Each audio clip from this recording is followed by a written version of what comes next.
Hi friends, 2026 మార్చి 4వ తేదీన మన భారత మహాసముద్రంలో ఉన్న శ్రీలంక తీరానికి దగ్గరగా ఒక భారీ పేలుడైతే జరిగింది.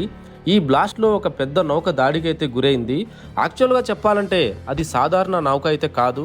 ఇది ఇరాన్ దేశానికి చెందిన ఒక యుద్ధ నౌక.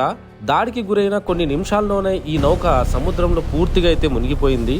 అసలు ఆ రోజు ఏమైంది, ఎవరు దాడి చేశారు, ఎందుకు ఈ దాడి జరిగింది, అసలు ఇరాన్ దేశానికి చెందిన నౌక ఎందుకు మన భారతదేశానికి వచ్చింది అనే వివరాలు ఈ వీడియోలో మనం పూర్తిగా తెలుసుకుందాం.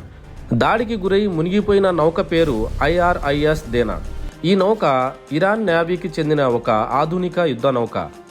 ఈ నౌక 2026 ఫిబ్రవరిలో ఇండియాలోని ఆంధ్రప్రదేశ్ విశాఖపట్నంలో జరిగిన మిలాన్ నావెల్ ఎక్సర్సైజ్ అనే అంతర్జాతీయ నౌకా వ్యాయామంలో పార్టిసిపేట్ చేసింది.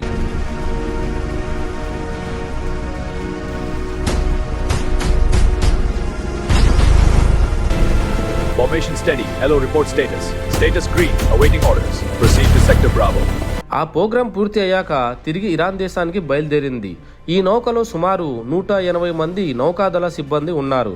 2026 మార్చి 4 ఉదయం శ్రీలంక దక్షిణ భాగంలో గాలే తీరానికి సుమారు 40 నాటికల్ మైళ్ళ దూరంలో, అంటే దాదాపుగా 75 కిలోమీటర్ల దూరంలో ఈ నౌక ప్రయాణిస్తుండగా ఒక భారీ శక్తివంతమైన టార్పెడో దాడి జరిగింది. టార్పెడో నౌకను తాకిన కొద్ది సెకండ్లలోనే భారీ పేలుళ్లు జరిగి కొద్ది నిమిషాల్లోనే ఆ యుద్ధ నౌక పూర్తిగా సముద్రంలో అయితే మునిగిపోయింది. ఈ దాడి చేసింది మరెవరో కాదు, అమెరికాకు చెందిన ఒక సబ్మెరీన్ ద్వారా ఈ దాడి అయితే చేశారు. ఈ దాడి జరిగిన వెంటనే శ్రీలంక నావీ స్పందిస్తూ వారి నౌకలు అలాగే విమానాలు సంఘటన స్థలాలకి చేరుకున్నాయి. సముద్రంలో తేలుతూ ఉన్న నౌకాదళ సిబ్బందిని బయటకు తీసి ఆసుపత్రికి అయితే తరలించారు.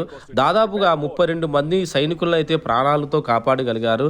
కానీ 80 మందికి పైగా మరణించారు. అలాగే చాలా మంది అయితే కనిపించకుండానే పోయారు. శ్రీలంక ప్రభుత్వం ఇలా వెంటనే రియాక్ట్ అయ్యి రక్షణ బృందాలను పంపించి హెల్ప్ చేయడం అనేది చాలా గ్రేట్ అని చెప్పుకోవచ్చు. ఈ అటాక్ ఎందుకు చేశారు అనేది ఇప్పుడు మనం తెలుసుకుందాం రండి. అందరికీ తెలుసు, ఆల్రెడీ ఇరాన్, US, ఇజ్రాయెల్ మధ్య తీవ్రంగానే ఫైటింగ్ జరుగుతుందని. దానివల్ల గల్ఫ్ దేశాలు కూడా చాలా ఇబ్బంది పడుతున్నాయి. ఈ టైంలో ఇరాన్ యుద్ధ నౌక ఇలా శ్రీలంక నుంచి వెళ్తూ ఉండడం అమెరికాకు మంచి అవకాశం దొరికిందని సముద్రం లోతుల్లో ఉన్న ఒక అమెరికన్ సబ్మెరైన్ నుంచి టార్పెడో దాడి అయితే చేశారు. ఇలా ఈ సంఘటన వల్ల మన ఇండియా మహాసముద్రం కూడా ఇప్పుడు యుద్ధ ప్రాంతంగా మారే అవకాశం, అలాగే పెద్ద ప్రమాదం కూడా ఉండొచ్చని చెప్పుకోవచ్చు.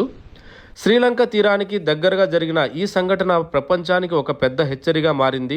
ఒక యుద్ధ నౌక మునిగిపోవటం మాత్రమే కాదు, ఇది ప్రపంచ రాజకీయాల్లో కొత్త పరిమాణాలకు దారితీసే అవకాశాలు కూడా ఉన్నాయి. ఇక ముందు రోజుల్లో ఈ యుద్ధ పరిస్థితి ఎలా మారుతుంది అనేది చూడాలి.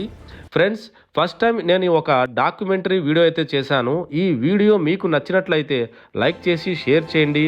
అలాగే కొత్తగా చూస్తున్న వాళ్ళు సబ్స్క్రైబ్ చేసుకోండి. Thank you all.